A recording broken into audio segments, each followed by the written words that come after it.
Assalamualaikum warahmatullahi wabarakatuh. Selamat pagi, siang, sore, atau malam.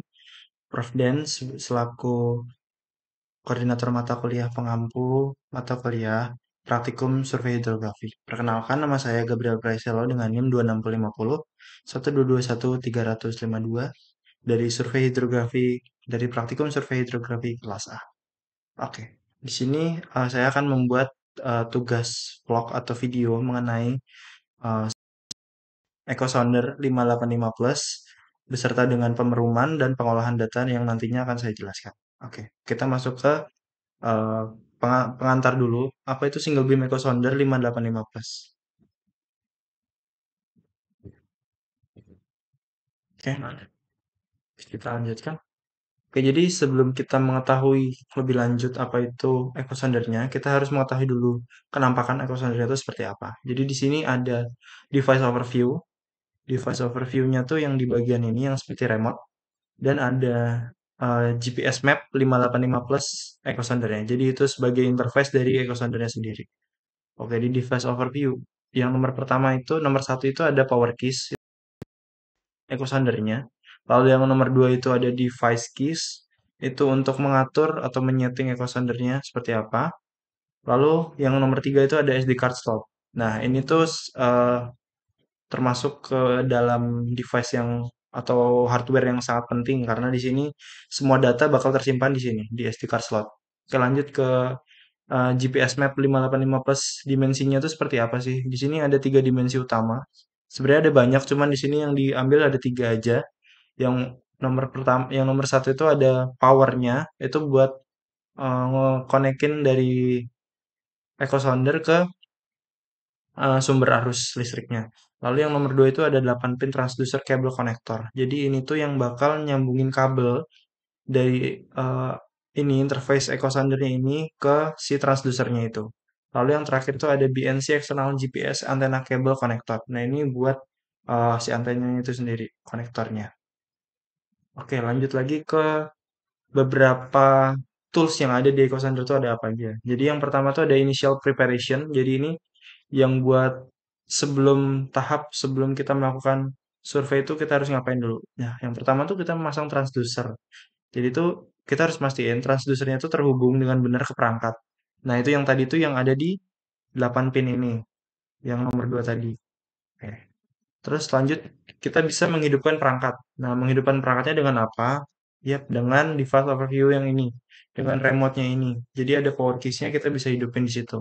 Nah, setelah kita ngidupin, kita nggak bisa dong semata-mata kita langsung ngelakuin survei tanpa adanya setting-setting yang lain dulu. Nah, di sini kita bisa mengatur jenis transducer yang kita gunain tuh apa. Di sini bisa ke menu, langsung ke setting, langsung ke my vessel, transducer type. Nah, di sini kita bisa pilih transducer apa yang kita gunain sekarang. Nah, ini ada gambar si interface awalnya kalau pas lagi dihidupin tuh kayak gimana. Oke, lanjut ke beberapa tool standar yang ada di Echo Sounder ini. Jadi yang pertama tuh kita dapat melihat tampilan dan shortcut sonar. Nah, itu tuh ada di gambar sebelah kanan ini yang ada nomor satu 2 3 sampai 5. Jadi di sini kita bisa pilih tampilan sonarnya itu ada opsi yang tradisional di menu sonarnya. Nah, kita bisa ubah-ubah di situ shortcut apa yang pengen kita bawa juga biar ngegampangin nanti pas kita survei. Terus di sini kita bisa menampilkan target menggantung. Jadi kayak ikan, kedalaman dan suhu air itu kita bisa tampilin di sini. Lalu yang kedua ada bisa mengubah frekuensi sonar nih. Jadi frekuensi sonar ini ada macam-macamnya, ada berapa kilohertznya. Di sini kalau di tipe single beam echo sounder ini ada tiga yang bisa kita pilih. Ada 150 kilo kilohertz, terus 200 sama 240. Nah, di sini pilihan frekuensinya ini bisa kita tentuin. Kalau yang paling kecil tuh deteksi areanya bakal lebih luas. Nah, kalau yang lebih gede, si hertznya, ini bisa punya resolusi yang tinggi dan untuk target yang terpisah biasanya. Jadi kalau yang 50 tuh tidak sedetail itu, kalau yang 200 itu lebih detail tapi areanya lebih kecil. Terus bisa yang ketiga tuh kita bisa menyesuaikan gain. Jadi di sini kita bisa tekan tombol gain atau clutternya, lalu kita bisa pilih di sini auto atau manual. Nah, di sini ada settingannya juga udah. Kita terserah kita bisa kita bisa gunain yang auto ataupun kita bisa setting sesuai keinginan kita. Lalu yang keempat ada mengatur rentang kedalaman. Di sini ini nih range atau zoom pokoknya. Jadi kita bisa ke menu range, terus kita pilih langsung yang ke range. Di sini range juga kita bisa pilih ke auto range atau bisa secara manual. Lalu yang kelima ada bisa merekam data sonar. Di sini bisa ke menu quick draw contours, lalu start recording. Nah, ini beberapa uh, tools yang biasanya digunakan di sonar itu sendiri. Nah, buat lebih lanjutnya, ada lagi tools-tools yang buat ngezoom atau buat nge-noise reducing juga, buat ngurangin si noise di echo sounder di data yang kita dapetin di echo soundernya nanti. Kalau buat zoom ini tuh ada zoom manual dan digital, auto zoom dan bottom lock. Jadi kalau zoom manual ini bisa kita lihat di sini. Ini ada interface buat ini zoomnya. Ada no zoom, bottom lock, digital, shift, dan auto. Nah, kita di sini tinggal pilih aja sesuai keinginan kita butuhnya di mana. Terus kalau auto zoom tuh bisa berguna untuk fokus ke kontur dasar perairan. Jadi dia emang eh, zoomnya tuh sesuai dengan keadaan di bawah lautnya itu sendiri. Lalu bottom lock ini bisa mengunci layar ke dasar perairan untuk mendeteksi topografi yang dekat dengan dasar perairan. Nah, lalu fitur yang sangat berguna juga adalah mengurangi gangguan atau noise. Di sini kita bisa ke menu gain atau clutter, lalu ke interference. Nah, setelah kita ke interference, kita bisa, nah di sini ada interference, ada surface noise, TVG, dan color filter. Di sini kita bisa pilih aja uh, tools mana yang bakal kita gunain nantinya. Kalau noise kita bisa langsung hidupin aja, interference kita bisa hidupin aja, TVG kita bisa atur dari low sampai high. Atau sampai color filter juga ada yang nanti bakal saya jelaskan. Oke, lanjut ke navigation and interface color mode. Di sini ini yang sebagai buat alurnya kita mau kemana aja. Karena kan nanti di tengah laut kita bakal susah juga buat sinyal. Nah, kita bisa langsung gunain penanda atau alurnya itu lewat si ininya, si single beam sondernya ini. Karena di situ udah ada toolsnya. Nah, di navigation yang pertama itu kita bisa menandai waypoint. Jadi kita bisa ngasih mark-mark mana aja, mark point mana aja yang bakal kita kunjungi nantinya. Nah, di sini kita bisa gunakan tombol yang namanya mark slash WPT. Lalu lanjut kita bisa menavigasi ke waypoint. Nah, di sini sini juga bisa dilihat di gambar ini sudah sangat lengkap. Ada mark waypoint and tracks, mark waypoint and symbol, other facial, dan yang lain-lainnya. Sampai restart go to, chart setup juga ada di sini. Jadi di sini kita bisa tentuin alurnya bakal kemana aja dan kita bisa memulai navigasi. Jadi kayak Gmaps gitu. Lalu lanjutnya ke kalau yang pengolahan data kita bisa merekam dan mengolah data seperti yang tadi. Kita bisa ke user data, manage data, dan save to card. Save to card-nya tuh yang ada di seperti remote tadi. Lalu kalau ke interface color mode-nya, kita bisa terangin atau gelapin layarnya. Itu tergantung keinginan kita. Jadi di sini kita bisa tekan tombol daya, lalu pilih backlight untuk menyesuaikan kecerahannya. Karena di survei nanti kan ada siang, pagi, siang, sore, atau malam. Jadi itu bisa kita sesuaikan biar lebih menghemat dan efisien juga. Lalu mengubah mode warna. Di sini kita bisa mengubah mode-modenya tuh kalau di defaultnya tuh ada tiga, ada day, night, sama auto. Di sini kita bisa ke pilihan setting, sistem, display, dan color mode. Nah, di sini gunanya juga buat mengefisiensikan lagi interface yang kita pakai nantinya. Jadi baterainya bakal lebih hemat juga dan bisa maksimal juga hasilnya. Nah, ini lanjut ke Advanced Sonar Operation. Di sini jadi ada tools-tools yang emang agak sedikit rumit dan biasanya digunain itu buat lebih mendetail lagi si hasil datanya nantinya. Jadi yang pertama itu ada split screen frekuensi. Di sini kita bisa menampilkan dua frekuensi sonar secara bersamaan untuk membandingkan data. Ini ada gambarnya di sini. Nah, ini ada dua data yang kiri dan kanan ini. Di sini 200 kHz, di sini cuma 77 kHz. Lalu ada clear view sonar. Di sini kita bisa menyediakan tampilan lebih jelas dari struktur bawah air dengan teknologi chirp jika kompatibel. Nah, ini bisa atau enggaknya ini tergantung device-nya lagi. Lalu kita bisa juga menggunakan AIS feature. Di sini kita bisa ke AIS radar, terus AIS list. Jadi AIS ini gunanya buat melacak posisi kapal lain di sekitar lokasi kita survei, termasuk data seperti kecepatan dan arah. Dan ini sangat berguna karena eh, adanya kapal-kapal itu juga punya kemungkinan untuk mengganggu data yang kita punya nantinya. Lalu ada membuat peta kontur juga. Di sini kita bisa langsung ke menu, quick draw kontur, lalu start recording. Jadi fitur ini bisa membuat peta kontur dan kedalaman air dengan detail. Lalu yang terakhir ada mengatur scroll speed. Scroll speed ini buat menyesuaikan dengan kecepatan kapal kalau kita pakainya auto. Nah, kalau pakai yang ultra scroll, kita bisa menggunakan scroll speed itu cepat. Jadi cocok untuk trolling gitu. Jadi di sini kita bisa langsung ke menu sonar setup, lalu kita bisa pilih scroll speed-nya kayak gimana.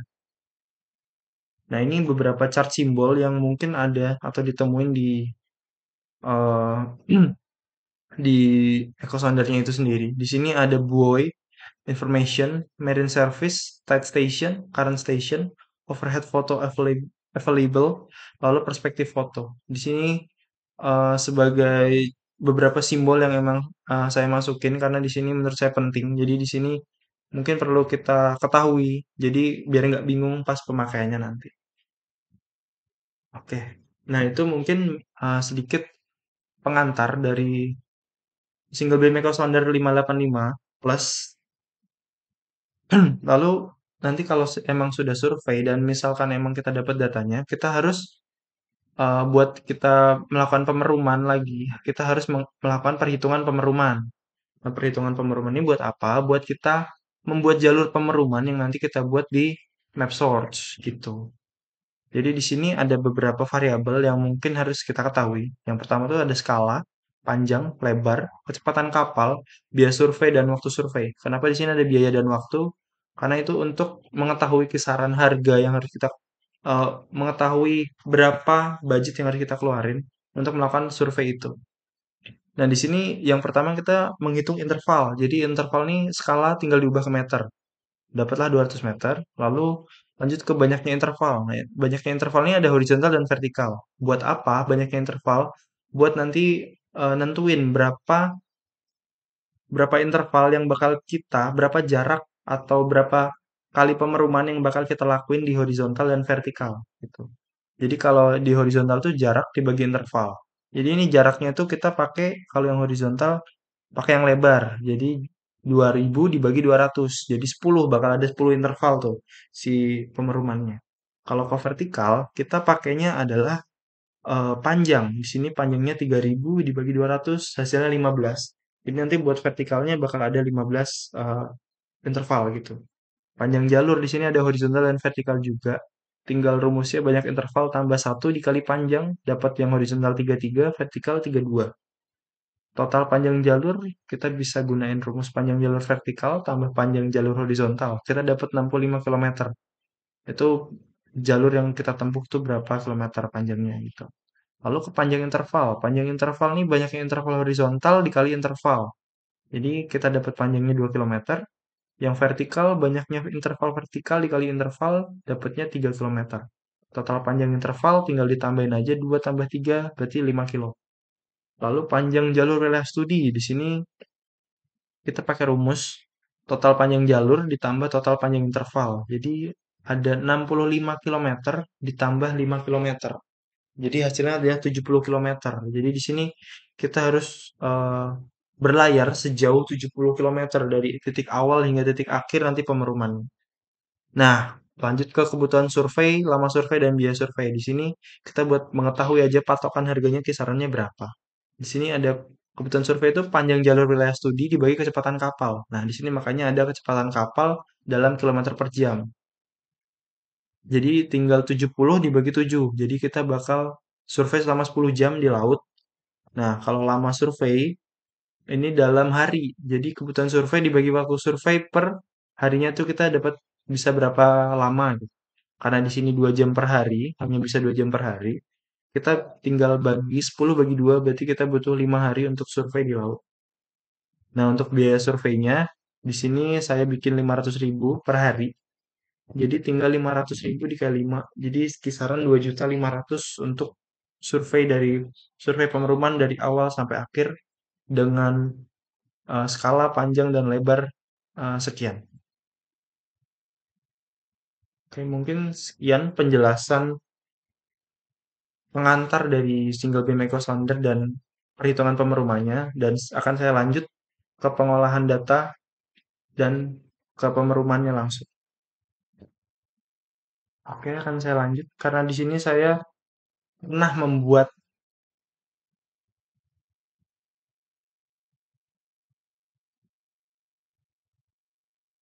Oke, karena di sini saya pernah membuat pemeruman di beberapa bulan kemarin. Jadi di sini saya akan menggunakan video ini. Sebenarnya ininya sama. Kita bakal masuk ke Google Earth Pro dulu. Eh, kita kasih mark dulu, kita kasih point mark dulu daerah mana yang bakal kita lakuin pemeruman. Nah, di sini saya ngambilnya itu Laut Seram. Gunanya masih plus mark ini, gunanya adalah buat nanti di map search kita tinggal ketik aja, tinggal copy paste long latnya berapa berapanya. Jadi biar presisi juga gitu. Ada tiga mark biar lurus dari paling kiri, tengah hingga ke paling kanan.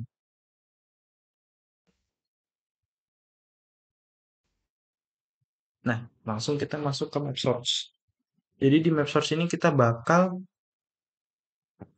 ngelakuin yang namanya pemeruman secara langsung di map source ini. Ya, beberapa titiknya tadi, beberapa long latnya tadi, koordinatnya, kita bisa langsung masukin aja di map source ini.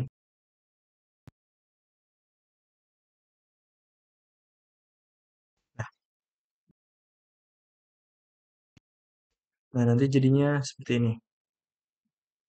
Jadi nanti bakal ada di satu garis lurus gitu. Nah, nanti gunanya apa kita ngasih waypoint-waypoint kayak gini? Nanti buat si jalur pemeruman itu dari titik 3 menuju titik 2, titik 1, dan ke atasnya itu bakal ada interval lagi, dan balik lagi ke titik 3, ke atas interval lagi, balik lagi ke titik 1. Nah, kayak gitu terus aja. Nah, di sini kita bisa pakai track properties. Jadi bakal ada dua lajur, horizontal dan vertikal. Kalau horizontalnya tuh adalah lajur utama, vertikalnya adalah lajur sekundernya atau lajur silangnya. Ini bisa ditarik langsung aja. Kalau emang dirasa udah ini sebenarnya pemeruman kita tinggal buat lajurnya aja. Karena kita tadi udah ngitung berapa interval yang harus dibutuhin, berapa jaraknya juga udah ada. Nah, di sini kita tinggal nyesuaiin. Nah, di sini karena di bawahnya ini bakal ada distance-nya berapa. Tuh, ada distance-nya 3 kilometer. Terus bearingnya itu 90 derajat. Yang menandakan itu lurus, sudah lurus gitu. Nanti kita tinggal buat. Nah, intervalnya berarti kita buat di 200 meter. Karena tadi dari perhitungan tadi kita intervalnya 200 meter. Diusahakan juga buat pemeruman ini eh, jarak dan si sudutnya tuh lurus gitu. Jadi dia nggak akan ada kesalahan pemeruman. Jadi dia nggak akan belok-belok kemana-mana. Jadi dia emang dari bawah sampai atas bakal lurus terus.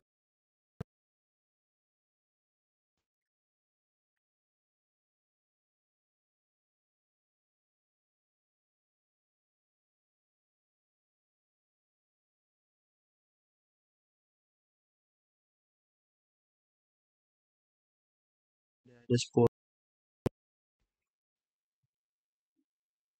Oh iya, di sini sebenarnya di sini ada kekurangan satu ini lagi, satu interval lagi. Karena di sini nggak ditambahin satu. Nah, yang harus diperhatikan juga dari pembuatan interval tuh yang dilihat bukanlah si garis-garisnya, tapi si selang dari garis-garisnya itu, si jarak dari garis ke garis lainnya. Nah, itu harusnya 10, tapi di sini masih 9. Jadi sebenarnya di sini kurang satu untuk pemeruman horizontalnya. Itu pemeruman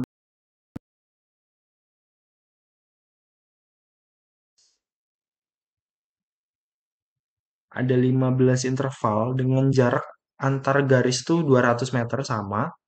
Terus jarak ke bawahnya itu dari 2 meter, 2 meter, 2 kilometer.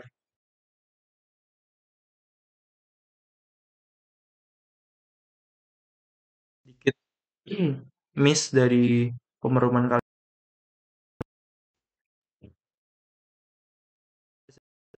ini. Nah, di sini nanti kita bisa gunain koordinatnya itu juga di GPS yang ada di echo sounder-nya. Jadi nanti kita tinggal masukin, terus kita tinggal kasih waypoint-waypoint, dan kita nanti bisa kasih track-nya juga. Seperti yang tadi sudah saya jelaskan, nanti kapalnya akan berlayar dari titik mana ke titik mana, hingga sampai di akhir pemeruman di titik mana. Seperti itu buat uh, metode pemerumannya. Oke, kita lanjut ke analisis data dari batimetrinya itu sendiri yang kita dapat dari single beam echo sounder-nya. Jadi di sini juga saya pernah menggunakan atau mengolah data ini di semester-semester yang lalu. Jadi di sini bakal saya jelaskan lagi. Nah, ini kita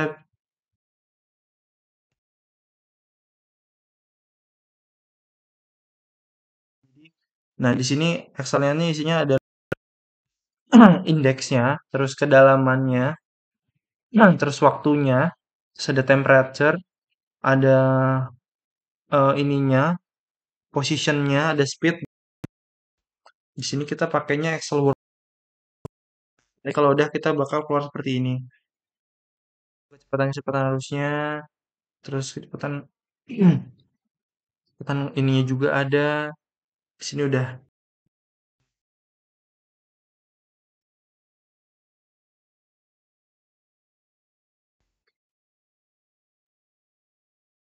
data-data waktu, elevasinya, si ininya.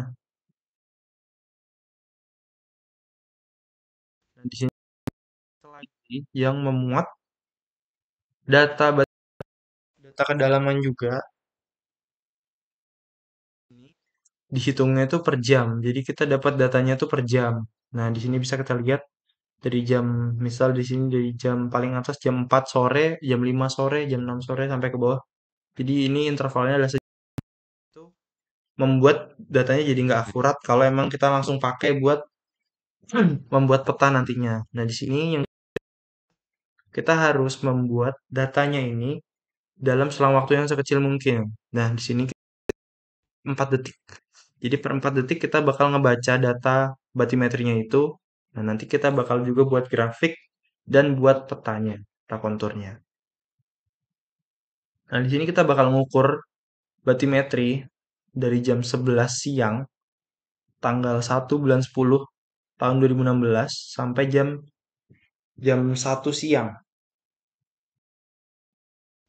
Nah, di sini karena di sini kita pakai data yang raw data batimetri pemerumannya itu dari jam 11 sampai jam 1 dan per 4 detik. Nah, di sini kita bakal dapat irisannya, kita bisa samain. Nah, di sini ada pasti jam 12 kita tandain dan di jam 1 kita tandain. Nah, di sini buat apa gunanya? Gunanya adalah buat biar kita juga tahu batasannya tuh di mana dan emang nanti bakal ada rumusan perhitungan juga yang bakal kita lakuin karena di sini masih ada banyak data blank kan, data kosongnya. Kayak gitu. Nah, di sini Nah, di Excel ini tuh kalau yang di Excel yang per 1 jam ini ada data elevasi, M, MSL, HWL, dan LWL. Nah, di sini kita bisa lihat, sorry salah, ada data elevasi, terus HWL, MSL, sama LWL.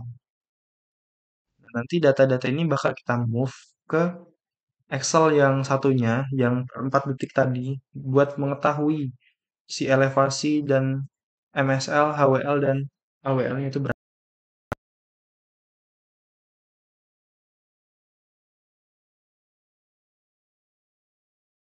Si, eh, elevasi dan lain-lainnya itu.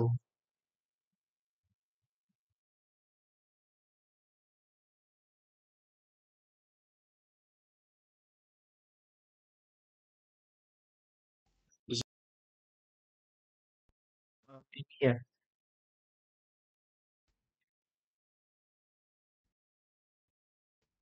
sorry. masih dalam, iya masih dalam bisa buat dalam bentuk buat untuk ke SI-nya, satuan ininya, rumus perhitungan ini. Jadi di sini karena ada interval-interval waktu yang emang blank, jadi kita harus interpolasi datanya biar kita mengetahui data di selang waktu itu tuh ada berapa aja. Karena elevasi seperempat detiknya, tapi masih belum secara rinci. Nah, kita bisa lebih rinciin lagi di yang tabel yang D ini. Jadi di sini di kolom yang D ini kita bisa hitung berapa elevasinya tuh berapa. Nah, di sini kita bisa langsung tarik aja data ininya. Nah, interpolasinya berapa aja?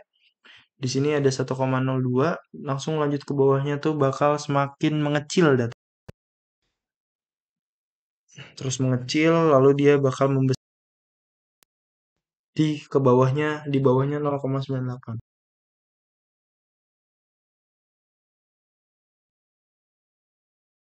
Nah, di sini kita tinggal tarik aja interpolasinya. Nah, langsung mendapatkan data-data ini.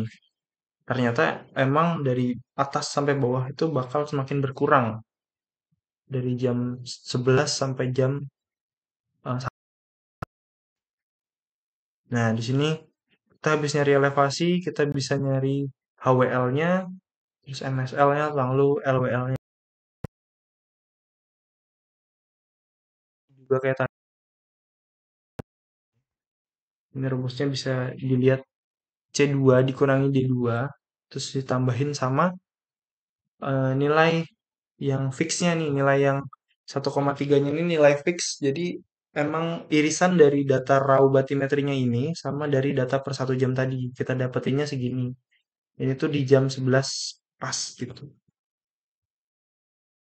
Di situ kita bisa interpolasiin aja buat ngedapetin datanya tuh berapa nilainya. Si data blank yang ada data blank yang belum kita interpolasiin. Nah, habis itu kita bisa tarik lagi kayak tadi datanya karena rumusnya pun sama. Di sini kita bisa tarik hingga dapetin hasil seperti ini. Nah, ini data-datanya. Jadi di sini semua data per 4 detik nanti semuanya di baik itu di elevasi, HWL, MSL atau LWL bakal keisi semua. Jadi nggak ada kekosongan data dan datanya juga menjadi lebih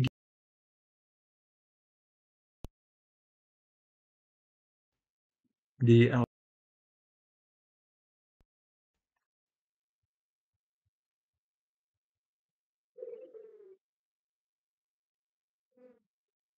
Nah, di sini karena masih ada is-nya, masih ada koordinat E dan S,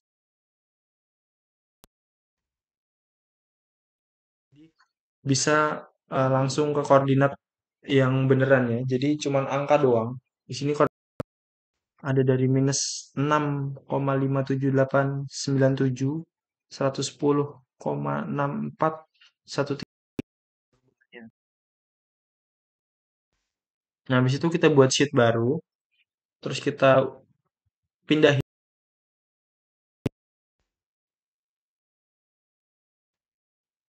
Habis itu juga kita pindahin data si ininya, data HWL, MSL, dan LWL-nya. Di sini ada lintang, bujur.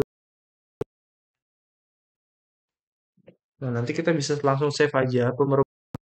Jadi, tadi juga itu merupakan sebuah metode koreksi dari pemeruman yang udah kita buat. Dan jadi si pemeruman terkoreksi ini nanti kita baru bisa membuat grafik dan petanya seperti itu. Nah, kalau udah kita bisa langsung masuk ke ArcGIS aja atau ArcMap.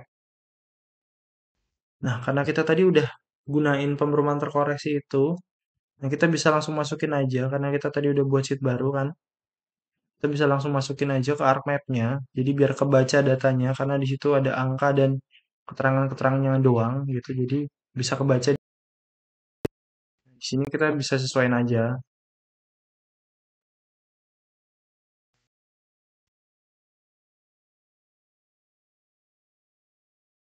Juga kita harus pakai WGS 1984 buat si. Nah, nanti kalau udah buat pemerumannya ini tuh sebenarnya lokasinya beda. Di sini ada di Pantai Kartini di Jepara. Kalau yang tadi itu kan metode pemeruman yang tadi aku buat itu sebenarnya buat contoh aja gimana caranya melakukan pemeruman. Cuman dasarnya tuh sama. Kita bakal ngelakuin di daerah mana, kita tinggal tentuin aja koordinatnya. Di tiga koordinat lurusnya itu berapa. Habis itu kita tinggal lakuin pemeruman pakai track tadi.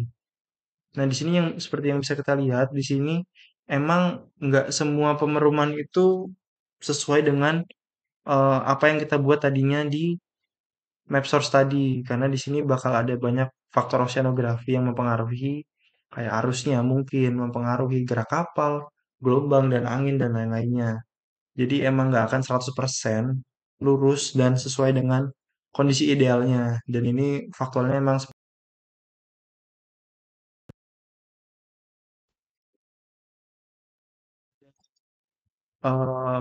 apa, ada jalur perum secara horizontal dan vertikal, yaitu jalur utama dan jalur. Nah, di sini kita bisa eh, kalau emang udah keluar jalur perumnya ini, terus kita juga pakai georeferencingnya, jadi biar kelihatan lautnya tuh kayak gimana si warna lautnya, karena dari warna laut kita bisa mengetahui kedalamannya kan. Nah, di sini kita bisa buat save file baru. Gunanya adalah buat eh, ngeblok jalur perum yang udah kita buat ini, yang nantinya bakal kita buat petanya, peta konturnya, yaitu berdasarkan dengan warna-warnanya itu seperti apa, warna kedalamannya. Karena di ArcMap ini emang udah canggih, jadi kita bisa langsung mengetahui, atau dari ArcMap emang udah auto, sorry, maaf, akan saya lanjut. Di sini bakal ada jalur perumnya, terus bakal kita buat save file.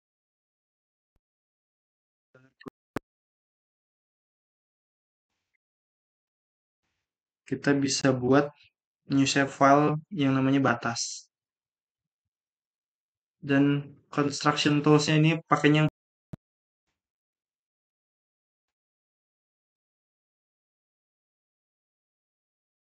Nah, kalau udah kita langsung bisa start editing aja. Nah, dengan catatan di sini jangan sampai si poligonnya ini mengenai jalur perumnya. Jadi emang harus ada di lebihin gitu si poligonnya ini di luar jalur perumnya.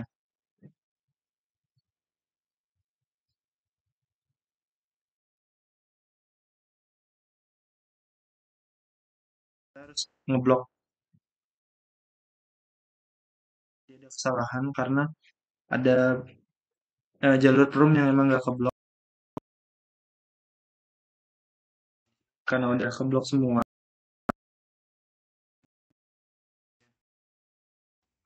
Nah, step berikutnya kita bisa ke Arc Toolbox. Lalu nanti kita ke 3D Analysis Tools. Habis itu bisa pencet aja raster interpolation, lalu topo to raster. Nah, ini tuh gunanya buat apa?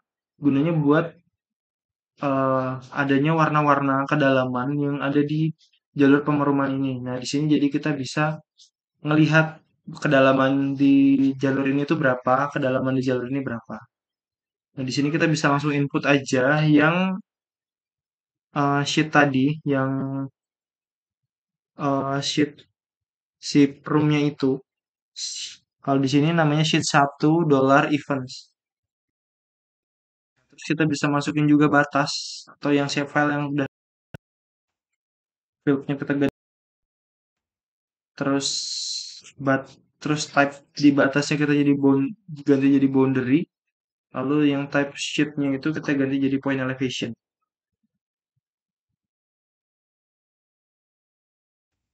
Nah, di sini primary type input datanya kita ganti jadi kontur. Karena di sini kita bakal membuat peta.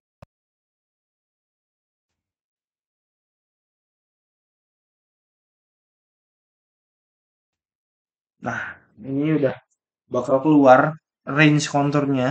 Di sini kita juga bisa ngeganti ada berapa kelas atau ada berapa klasifikasi kontur yang bakal kita gunain. Di sini saya menggunakan 9 klasifikasi kedalamannya. Di sini ada juga range-nya, terus ada juga simbol atau warna-warnanya itu bisa kita ganti dan labelnya. Nah, labelnya ini buat apa? Labelnya ini buat nanti yang ada di peta tuh kita tampilin berapa. Nah, biasanya di label ini bakal dikurangin cuman 2 atau 3 angka di belakang koma saja. Cuman kalau di range ini emang paten segitu karena eh, aktualnya emang segitu si kedalamannya. Di sini bisa kita lihat kalau semakin hijau dia kedalamannya itu semakin dangkal dan kalau semakin merah atau semakin pink kedalamannya bakal semakin dalam. Ganti-ganti aja satu angka atau 2 angka atau 3 angka belakang koma buat labelnya ini. Nah, di sini dia akan setting dan berubah menjadi seperti. Nah, bisa kita lihat di bagian sebelah sini, di bagian yang jauh dari daratan, yang warna pink dan merah ini kedalamannya tuh ada di antara 9,3 hingga 10,9 meter. Yang mengindikasikan bahwa di daerah sini tuh eh, adanya adanya pendalaman laut atau adanya pendalaman topografi dari sini dan di sekitar daratan sini daerah daratan pantai yang di sebelah kanan sini itu tuh kedalamannya hanya di antara 3,4 hingga eh, 5,1 meter yang mengindikasikan bahwa eh, perairan di daerah daerah barat Pantai Kartini ini, daerah timur Pantai Kartini ini itu dangkal. Yang ini juga sebagai validasi dari hasil pemeruman tadi, ini juga bisa dibuat ke dalam bentuk grafik atau semacamnya.